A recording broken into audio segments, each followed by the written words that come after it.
People of Earth, we have come to upgrade your cosmic consciousness. DNA activation ready.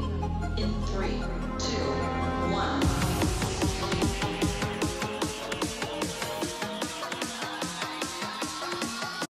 Welcome to Q&A on Breakthrough Leadership. I'm Craig Anderson. And I'm Lou Quinto. Today we're going to be talking about mentoring. We've spent some time in the past talking about coaching, but today we're going to speak on another area of where you can get help to grow your career, which is mentoring. Okay. And as we always do, we're going to cover 3 areas as part of our discussion today. 1, what's the difference between a mentor and a coach? And why does that matter? 2, how do you go about finding a mentor? They don't just, people just don't kind of walk up to you and say, hey, I want to be your mentor. So how do you find one? And then 3, kind of establishing guidelines for the relationship. Like any good relationship, you want to make sure you have good rules of engagement. Right. And so we'll give you some ideas about that. So let's kick off the first one. Lou, why don't you lead us into mentoring versus coaching? Yeah, mentor versus coach, it's mentors usually are free. Coaches are not free. That's one good distinction between the two. But a mentor is more like, and I can say from the boomer age, it's that sage. It's that person you go to for advice. You share things with that person and get them to give you their insight on something, and perhaps maybe how they would have done something differently, or how they would have changed something in order to get things done. It's almost like having a board of or trustee. And this is one of your board of directors where they're just giving you advice. They're on policy. They're not getting into the management and things like that. Where the coach, on the other hand, coach is the one who's running up and down on the sideline, screaming and yelling at you as you are performing. So I would say the coach is probably a consistent advice giver and reflection person, get you to look in the mirror, where the mentor more stands off on the side and you meet with that person on just a quarterly basis and just sharing things with them.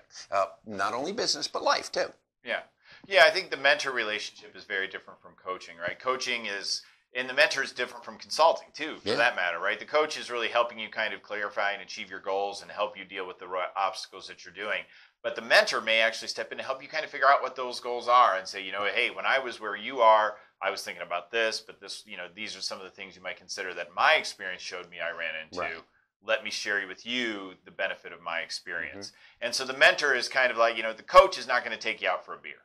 No. The mentor, you're probably going to go out for a beer and talk through stuff. And that's kind of, it's a weird difference, but I think that's kind of the key difference. The coaching is more of a distant professional relationship. Right. You're very engaged, but the mentor is more closer to a friendship and kind of that guiding hand that helps you through some of the things. They may sometimes act like a consultant and give you advice, but I think they're really trying to kind of help you take back the big picture of kind of what are the goals I want to set for my life or for my business. Then the coach can come in and help you kind of work through how to achieve some of those on a more specific level. Yeah. So, that's how I see the difference. Yeah. In the Italian neighborhood, it's your godfather. That's your mentor. There you go. Yeah, Obi-Wan Kenobi.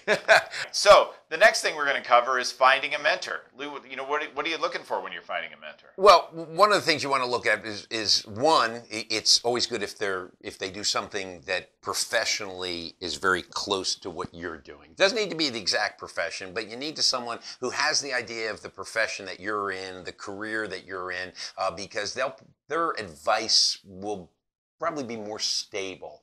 In some ways. However, I'm going to turn it around, be a little political and say, sometimes it's not bad to get a mentor who knows nothing about your business and is able to really take an objective view of what you're doing, and when you ask questions, give you some answers that are from outside. Right. And get you to think about some things. So I played both sides of the coin on that one. I apologize. But I would say first, find someone who at least has an understanding of what you're doing, and then there's no reason why you shouldn't have more than one mentor. Right, and it's interesting. I have a coaching client, and her company actually offers it's a very large international company, and they offer a mentoring program. Right. And it's actually almost like a matching service where you put in some information about yourself, the people who are available to be mentors. It's mentor.com, isn't it? Yeah. Slide left or slide right, depending on what you want. But no, they kind of get you started to match up, give you the best possible matches, and then you can kind of do interviews with those people. Yeah.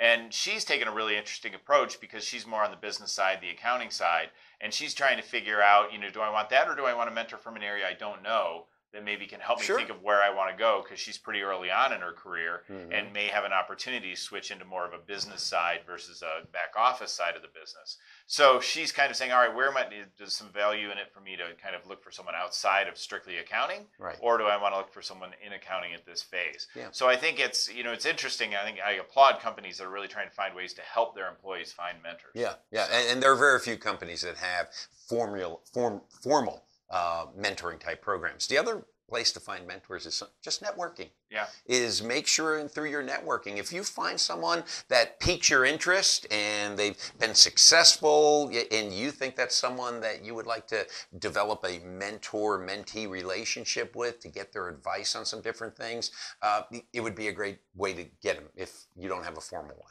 Yep. Okay. Very good. All right. The third area that we're going to talk about is establishing some working guidelines with this mentor. Obviously, we talked about at the beginning, the difference between a coach and a mentor.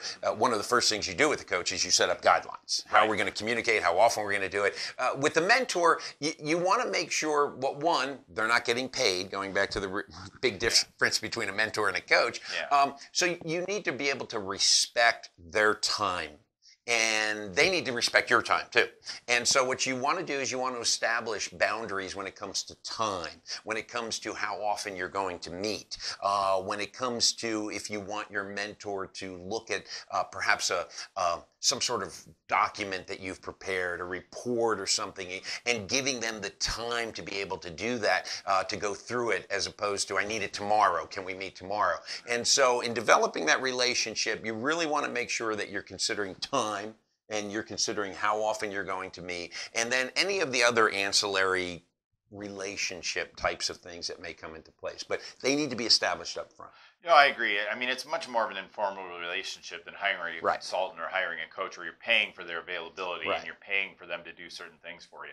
So I think kind of rolling it back to say, all right, this is, more of a collegial type thing, more of a, friendship's probably too loose of a term, but you wouldn't want to take up all their time. No, and you wouldn't want to send them a text message at 2 a.m. saying, hey, what do you think about this? Right, Because exactly. then that definitely would be getting into their privacy. Yeah, that's not the kind of mentoring I want to do.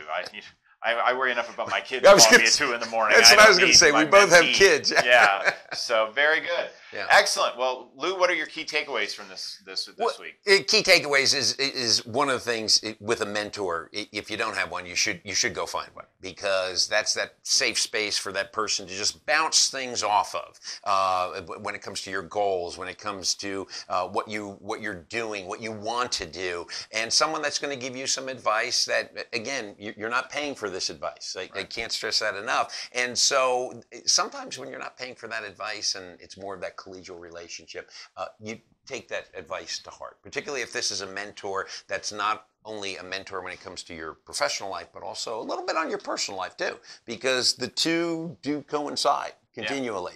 Particularly if you have a young family and you have kids, your time is limited. And so when it comes to the mentor, find someone that you trust.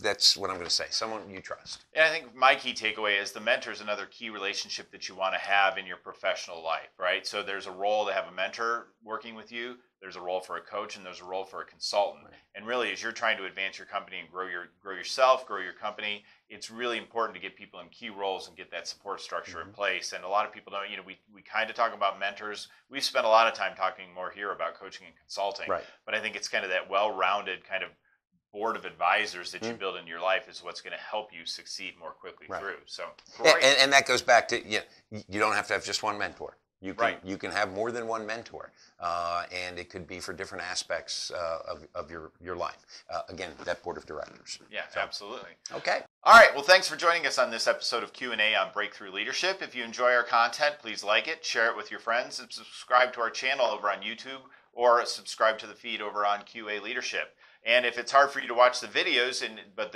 you would like to listen to it online, we're also available as a podcast form on all your favorite platforms. So be sure to check us out there.